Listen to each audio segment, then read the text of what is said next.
CNN Chile y Bio Bio, la radio, presentan Tomás Mochiati, la entrevista.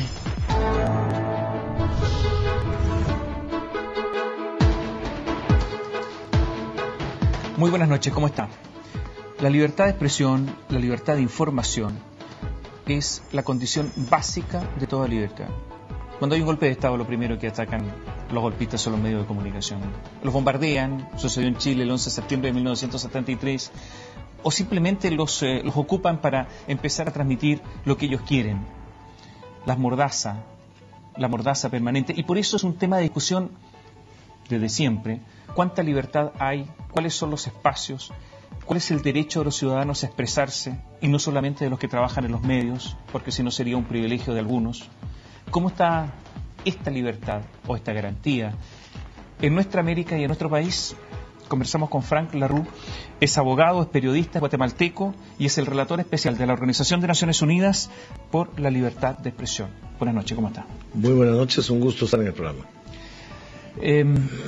Partamos por un marco conceptual. Todos tienen derecho a expresarse, no puede ser esto el privilegio de algunos. Este es un tema fundamental, porque cuando la gente habla de libertad de expresión casi siempre está pensando en la prensa, en la libertad de prensa. Y la libertad de prensa es parte de la libertad de expresión, pero no agota. La libertad de expresión realmente es la libertad de toda persona, individual, socialmente y como pueblo. Yo le inicié la categoría como pueblo porque los pueblos también se expresan como tal en cuanto a su identidad, su cultura, su idioma, sus valores y sus tradiciones. Entonces la libertad de expresión se puede ejercer de diferentes formas, pero debe ser un derecho de todos en una sociedad democrática. Con pocas limitaciones, ¿no? Con pocas limitaciones y además dentro de las limitaciones con varios requisitos. Deben ser limitaciones primero muy seleccionadas, establecidas por leyes claras, únicamente para la defensa de los derechos humanos de otros y deben ser proporcionales a la defensa de esos derechos. A su juicio, en América Latina, ¿quién está peor y quién está mejor? A mí no me gusta comparar países, porque me parece que no es una buena práctica porque cada país tiene... Yo creo que el gran desafío, y eso se lo digo a los líderes políticos, es que un país se compare a sí mismo, que un país vea si tiene una curva ascendente, en que progresa la libertad de expresión, o una curva descendente en que se están generando limitaciones. Está bien, pero hay países donde hay más espacio y otros menos espacios, eso es obvio y evidente. No, así sucede. Pero ¿cuál es el país donde usted dice, no, mire, en realidad aquí el asunto está muy mal? Yo diría más bien, en países con libertad limitaciones a la libertad misma de expresión, yo diría Venezuela. Pero, por ejemplo, hay otros fenómenos. ¿Cuáles son los países de más alto índice de violencia contra los periodistas? Y sería México y Honduras. Entonces, por eso digo que los fenómenos pueden variar según el tipo de fenómeno que se está observando. Cuba tiene limitaciones a la libertad de expresión en el Internet.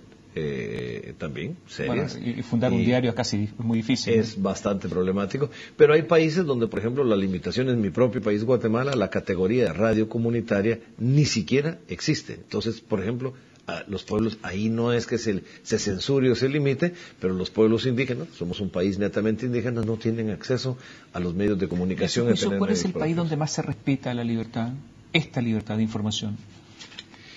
Es que es difícil de nuevo, porque yo por eso digo, depende de los criterios.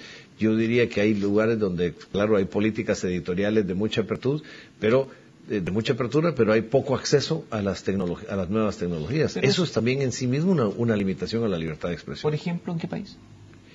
Bueno, en general en Centroamérica, por ejemplo, diría yo, y en Haití, en algunos otros países del Caribe, el acceso al Internet está limitadísimo, porque hay o monopolios de las telefónicas o lugares rurales de población de escasos recursos económicos donde no hay interés en abrir el mercado porque no hay un mercado muy grande. A mí me parece que eso es grave. Si el Internet es el mecanismo más importante de ejercer la libertad de expresión, yo lo puse en mi informe a la Asamblea General el 2011, entonces generar conectividad, acceso al Internet debe ser una prioridad del Estado en dos sentidos: acceso a contenidos sin censura, pero acceso a conectividad, infraestructura y servicios, también accesibles hasta en las zonas más rurales y más pobres. Usted habló de Venezuela al pasar. ¿Por qué no le gusta Venezuela? Me parece a mí que la censura de países por razones de la línea editorial, silenciar medios, cerrar medios, es una mala práctica. Por ejemplo, yo incluso tuve un diálogo con el presidente Correa en Ecuador, también sobre la demanda por difamación contra el diario El Universo. Primero, yo personalmente pienso que difamación, calumnia o injuria deben ser despenalizados, porque eso intimida la libertad de expresión. Pueden existir, pero como acción civil, para corregir una mala información, para pedir disculpas públicas, para muchas formas de corregir el daño, pero no con una sanción de cárcel o una amonestación penal, porque esto es intimidatorio y mucho menos debe ser utilizada por un funcionario público. La función pública va con el escrutinio público y con la crítica pública. Entonces, para mí, ningún funcionario puede utilizar la difamación, la calumnia o la injuria. ¿Y qué le contestó el presidente Correa? Que era una campaña de los medios, que los medios están representando ciertos intereses económicos y que era una campaña. La última ley de comunicación de Ecuador tiene, por ejemplo, una superintendencia de comunicación que para mí me parece que es un órgano de censura. Tiene cosas positivas, habla de la no censura previa, habla de la multiculturalidad y de muchos otros temas, pero mientras haya un órgano de censura del Ejecutivo, me parece inaceptable. ¿Alguien quería establecer la figura del linchamiento mediático? El linchamiento mediático, que me parece, de nuevo, son los líderes políticos expresando su ultrasensibilidad. O sea, no le gusta lo que pasa en Venezuela, no le gusta lo que pasa en Ecuador. Son críticas, yo por eso no califico al país en su conjunto, porque son críticas. Me parece que México tiene un problema serio de violencia contra la prensa y sin embargo no diría que México tiene una política de censura ese a la prensa. No es un asunto estatal. Es delincuencial. No, sí es un asunto estatal porque el problema más grave de la violencia contra la prensa es la impunidad, es la falta de investigación. Los hechos mismos pueden surgir del crimen organizado, pueden surgir de bandas o a veces de agentes de seguridad, uno no sabe. Pero el fenómeno más importante es que son hechos que no se investigan plenamente. Entonces, a mí me parece que todo Estado tiene la responsabilidad de, sin prejuzgar cuál fue la causa del caso y quién lo hizo, hacer la investigación y después de la investigación dar la información pública. En Argentina hay un conflicto que se arrastra hace ya un buen tiempo entre la presidenta Cristina Fernández del gobierno y el grupo Clarín. Se ha dictado una ley de medios, hay una polémica enorme, recursos judiciales que ya prácticamente, siendo extranjeros, se entienden poco, pero que hay que seguirlos día a día para entender lo que ha ocurrido. ¿Usted cree que en Argentina la ley de prensa es una buena ley? La ley de prensa, la ley no se llama de prensa, sino la ley de servicios audiovisuales. Sí, la nueva ley es una buena ley. A mí me parece, y lo mismo digo de la de Uruguay, por cierto, que es muy parecida. Yo sí creo, yo no digo, y esto sí es bueno aclararlo, que apoyo las políticas, todas las políticas de gobierno y todo lo que el gobierno ha hecho. No me gusta el nivel de enfrentamiento a que ha llegado la situación a nivel de crisis, pero la ley misma la he apoyado públicamente y lo he dicho reiteradamente. ¿Por qué? Porque el espectro de frecuencias electromagnéticas es propiedad del Estado y el Estado debe buscar el bien común. Y el bien común implica darle acceso a todo el mundo. Yo creo que uno de los grandes problemas que tenemos en América Latina es que se permitió que prevaleciera únicamente la visión comercial. Entonces da la impresión ante la población que solo lo que es comercial funciona bien y lo que no es comercial no. Eso es equivocado. Yo creo que el haber dividido en esta ley en las frecuencias en uso comercial, uso comunitario y uso público, no lucrativo, siempre y cuando las públicas sean independientes, que para mí es el requisito, es muy importante. Uruguay mantiene la misma división. Y yo agrego una cuarta categoría, que es las frecuencias étnicas, para grupos definidos étnica y culturalmente, como por ejemplo pueblos indígenas, porque en la misma Declaración de Derechos Humanos de los pueblos indígenas está que todos los pueblos indígenas deben tener o acceso a los medios sociales de comunicación existentes o tener medios propios, dice, de comunicación. ¿A usted le gusta lo que pasa en Chile? Le explico. Un duopolio en materia de prensa escrita. Banqueros que tienen radios, tienen canales de televisión, algunos tienen diarios, influyen en las páginas económicas porque tienen directa influencia en sus negocios con sus medios, y unas barreras de ingreso enormes, porque cuando usted funda un medio, ya no es que tenga que competir con un diario, con un canal de televisión, tiene que competir con un banquero, o con un señor que tiene minas de cobre. ¿Le gusta eso o no le gusta? Hagamos un alto, volvemos en un instante.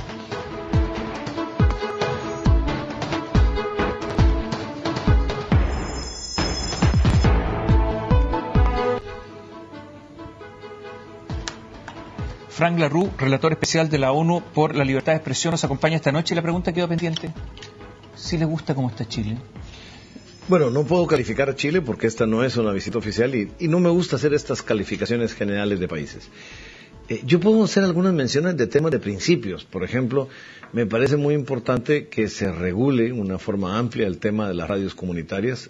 Felicito al actual gobierno por haber hecho la concesión de las radios al pueblo mapuche de 40 frecuencias. Me parece que es un buen paso, pero me parece que eso debe ser regulado en una forma en que sistemáticamente se regule cómo grupos étnicos indígenas puedan tener acceso a estas frecuencias o grupos comunitarios tener acceso a frecuencias comunitarias.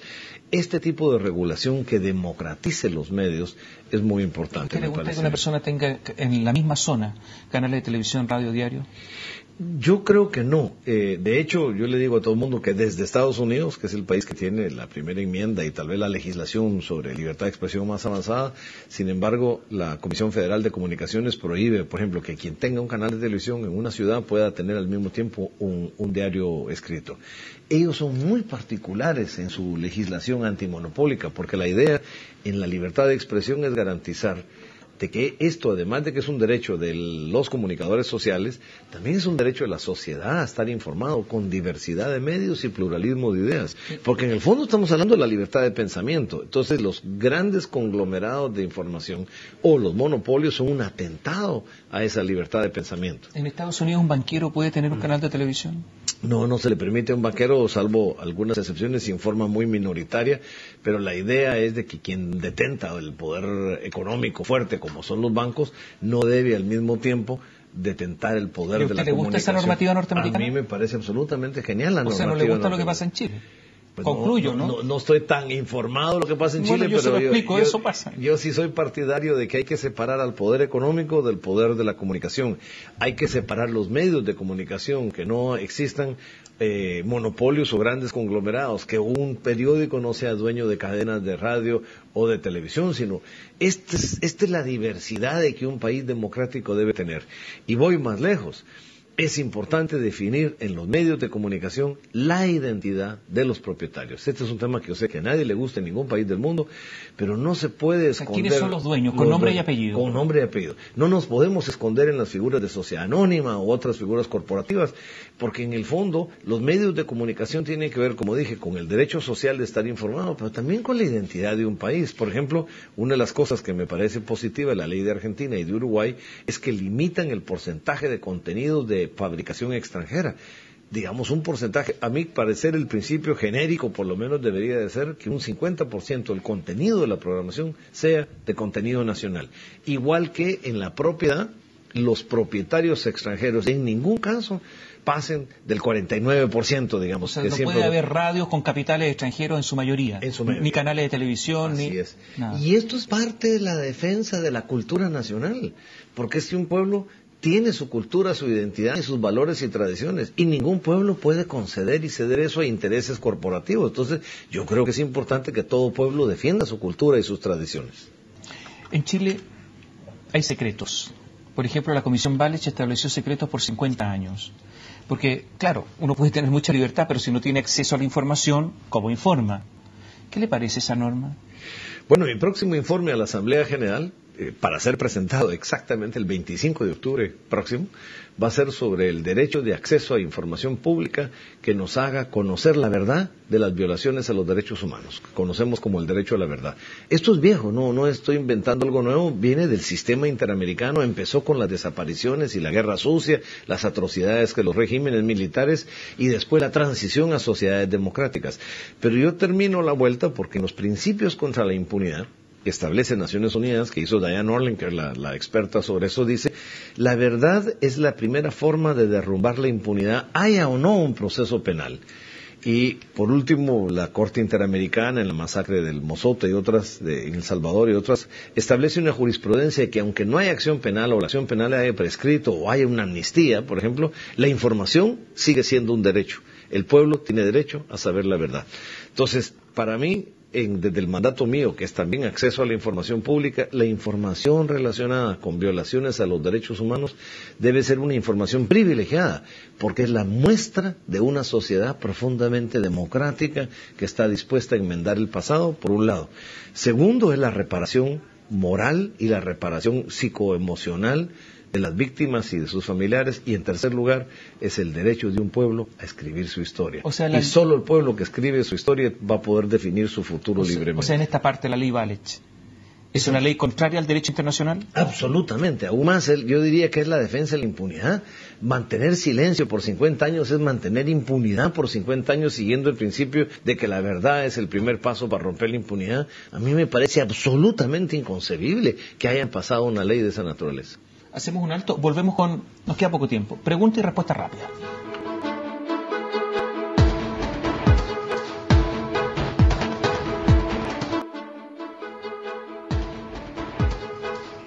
El relator especial de la ONU por la libertad de expresión, Frank Larrue, está con nosotros. Nos queda poco tiempo. Yo recuerdo que el gobierno de Ricardo Lagos presentó un proyecto sobre libertad de prensa, la ley de prensa, y establecía un requisito para los diarios: certificar tiraje.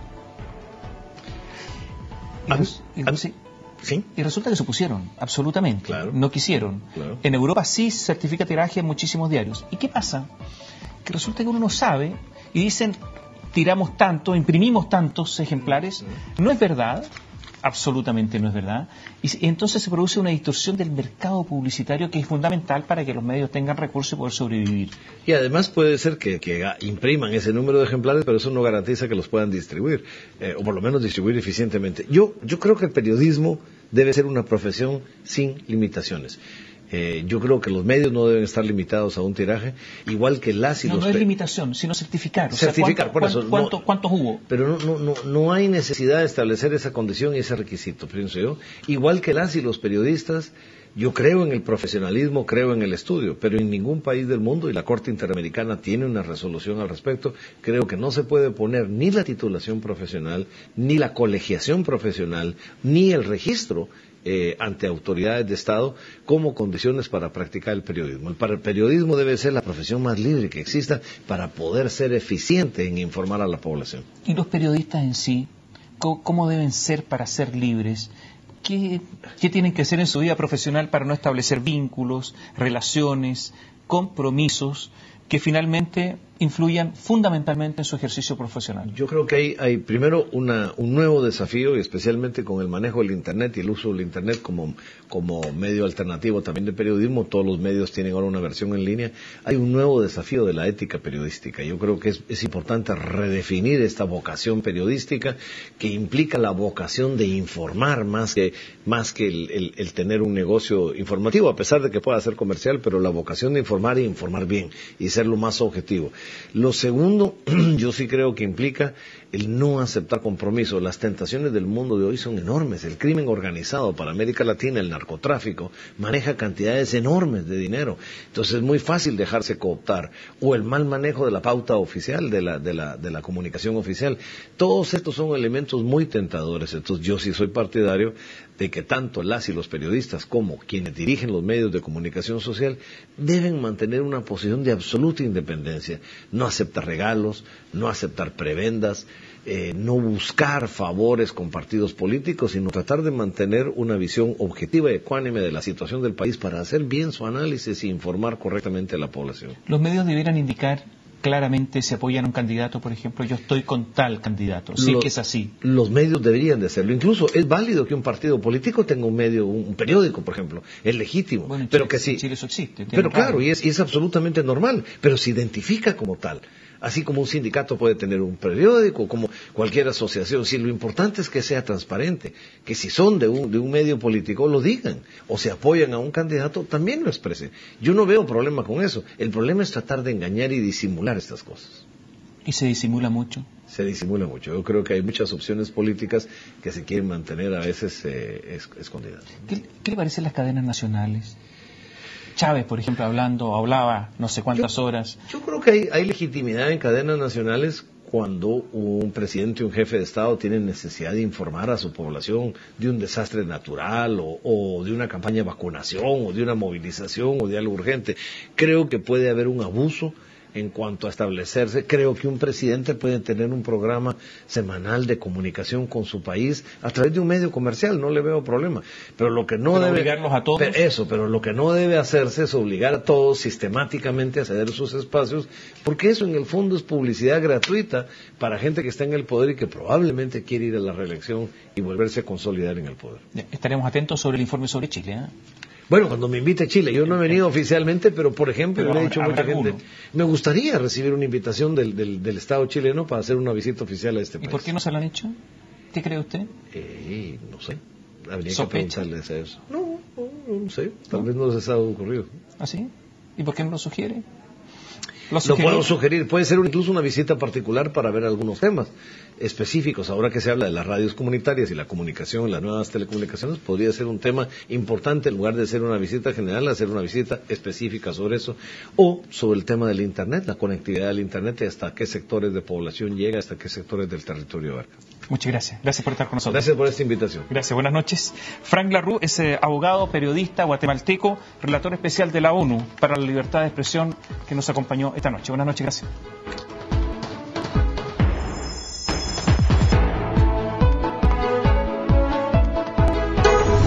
CNN Chile y Bio Bio, la radio, presentaron Tomás Mochiati, la